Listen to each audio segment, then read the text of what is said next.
On today's show, the Phoenix Suns make yet another blockbuster deal, bringing Bradley Beal to the desert for Chris Paul. The initial framework of the deal still being worked on. What are the expectations for what the deal will ultimately look like? And what does this do for the Phoenix Suns' title chances going forward? It's all coming up right here at Locked On NBA. You are Locked On NBA, your daily NBA podcast. Part of the Locked On Podcast Network, your team every day.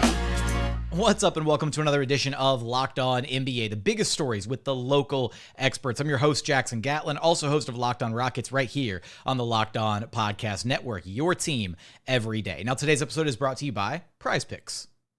So what is Prize Picks? It's daily fantasy sports, but how does it work? Basically, you pick 2 to 6 players. If they score more or less than their Prize Picks projection, you can win up to 25 times back on your money on any entry that you submit. There's no competing against other people. It's just you versus the projections available. And Prize Picks offers projections on any sport that you watch. That's NBA, NFL, MLB, NHL, PGA. They've got you covered for all the action over at Prize Picks. Entries can be made in 60 seconds or less. It's that simple. They're safe. They offer fast withdrawals. Currently operational in over 30 states and Canada. So download the PrizePicks app or go to prizepicks.com to sign up and play daily fantasy sports. First-time users can receive a 100% instant deposit match up to $100 with promo code LOCKEDON. That means if you deposit $100, PrizePicks will give you $100. If you deposit $50, PrizePicks will give you $50. So don't forget to enter promo code LOCKEDON at sign up for an instant deposit match up to $100.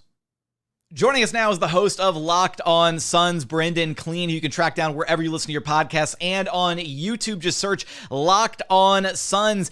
And Bradley Beal is headed to the Phoenix Suns. Not official yet, but the framework is in place for a new Big Three to be formed in Phoenix with Devin Booker, Kevin Durant, and Bradley Beal.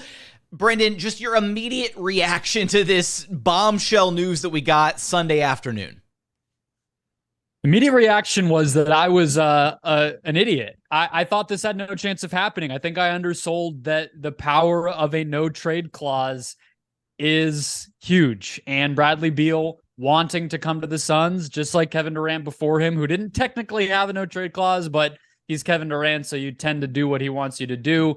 It mattered, and it mattered again here. And so the Suns now have 2 of these guys. They actually just traded the original guy they got via trade for Bradley Beal in the form of Chris Paul. So this team has kept us guessing. They tend to get guys in this era under James Jones and their new ownership and playing alongside Devin Booker. And this is the all-in move of all-in moves. We'll see how it pans out, I guess. Yeah, it's kind of crazy that you already had the all-in move going after Kevin Durant, and then somehow you pull like a bunny out of a hat with a second all-in move, bringing in Bradley Beal to the framework. The expected framework is something along the lines of Chris Paul, Landry Shamet, multiple second-round picks, and pick swaps.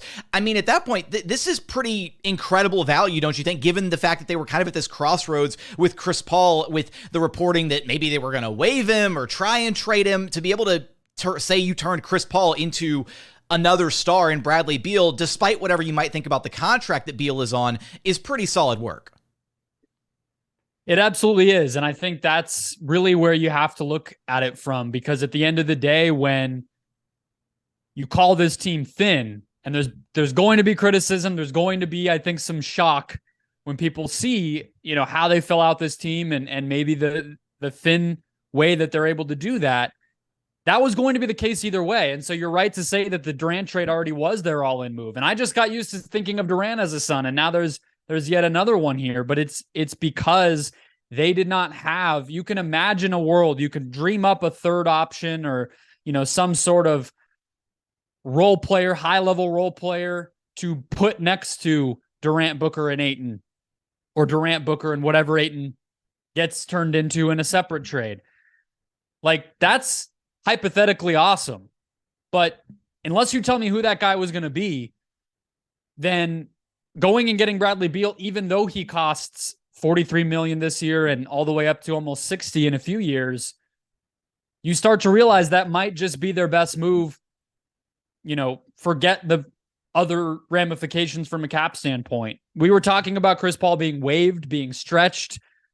being just disposed of so the Suns could get access to their mid-level exception, which is $12 million. And who knows what they were going to get with that? Probably not somebody as good as Bradley Beal. So this team was going to be thin regardless. This move was the best thing available to them based on the limited resources that they had. And when you look at it from that standpoint, getting an all-NBA caliber, all-star caliber player for all that feels pretty good. And it's kind of weird in this era where seemingly most teams have kind of gone away from the era of the big three, right? Which is what we had around the NBA landscape for years. Now you have a team that has kind of doubled down on this identity of having a big three, of being an incredibly top heavy team with Beal, Booker, and Kevin Durant. I think my immediate reaction kind of is thinking, how does this work from an offensive perspective? Just because you've given up now what was your point guard, your floor general, and Booker and Beal can both play make a little bit, but you don't think of either of those guys as natural like floor generals. No, you don't. I don't think this deal gets done unless without Booker's performance this postseason. And if anyone watched the Suns in the first round against the Clippers or against the Nuggets in the second round, you saw Devin Booker basically already becoming the point guard of this team. Even when Chris Paul was healthy, which he was for the first 7 games of their run out of 11, he was handling the ball. He was running pick and rolls. Booker was actually dishing to Chris Paul for spot up threes. Their roles were completely inverted. And so I think the Suns felt comfortable of, well, we just saw him do it. Bradley Beal is an even better shooter than Chris Paul, another guy who can handle the ball. And this is how the NBA kind of works these days on offense. There really aren't a lot of guys like Chris Paul. There aren't, traditional point guards. I don't even know what that word will mean in 5 years. Who's that going to look? Who is that going to be? The best teams in the league, Steph Curry is the primary kind of ball handler scorer, or it's Jason Tatum, or it's Jimmy Butler, who has Gabe Vincent as his point guard, or it's, Nikola Jokic with Jamal Murray as somebody who we thought of as a 2 guard coming in. And he's technically their 1 now, but not really. Like, that's the way that a lot of these other great teams are built. It's going to look weird. It's going to take some getting used to. I think Beal in particular is going to really need to up his 3-point volume. That's something that, despite being an awesome shooter, he hasn't really done enough. So there will be growing pains. There will be adjustments. There will be sacrifices that need to be made. But I actually think this gets the Suns closer to how most teams already look. Even if we thought they were going to be filling the Chris Paul void, they did it just in a more modern way, I would say.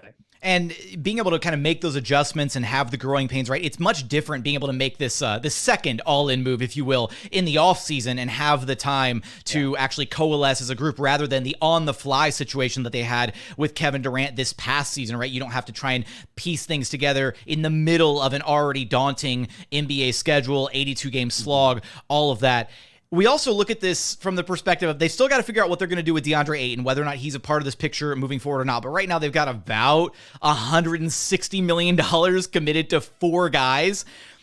In the era where teams are kind of preparing and shying away from the intense penalties of that new secondary luxury tax apron that's going to go into effect down the line with the new CBA implications, all that, what does this say about Matt Ishbia and the fact that he was just like, no, we're going all in and we're going to spend for all this top-level talent. We don't care about the penalties or the ramifications. Yeah, this is an era we thought that teams wouldn't want to have 3 max players. Now the Suns went ahead and got 4. I think that what it says about Matt Ishbia is, 1, DeAndre Ayton may be getting traded soon. And that might be Matt Ishbia knowing that, and James Jones, the president of basketball operations, knowing that.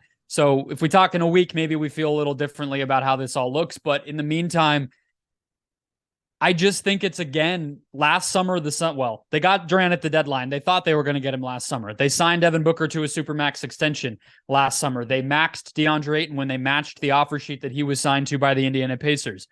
That all happened. And so you deal with whatever comes next from there. And so the Suns had what they had. And again, if you could have gotten a third awesome role player, whoever you want to point to from kind of that motley crew of Lakers players that they were able to put together around LeBron and AD the year they won the championship, KCP or Kyle Kuzma or Alex Caruso, it'd be awesome to dream up a world where the Suns got those guys. But in this case, the best option they had with the no trade clause and him wanting to come to Phoenix and the deal being right there and sitting in their laps was to get somebody who happened to make $43 million. So the Suns will always have pivot opportunities. They can trade Beal. He's only 30. They could trade Booker. He's only 26. Those guys will have trade value. But for now, they just have a really good team with a lot of talent, and they got to figure out how to get those minimum signings to really nail those and actually get some depth here. But they're going to be among the contenders in a bigger way than they would have otherwise. What ultimately happens in Phoenix? How does the deal ultimately pan out? And are the Suns maybe now in that title contention favorite discussion for next season with this move alone? You're going to have us covered for all of that and more over at Locked On Suns. Brendon, I appreciate you stopping by Locked On NBA with me. Thanks, Jackson.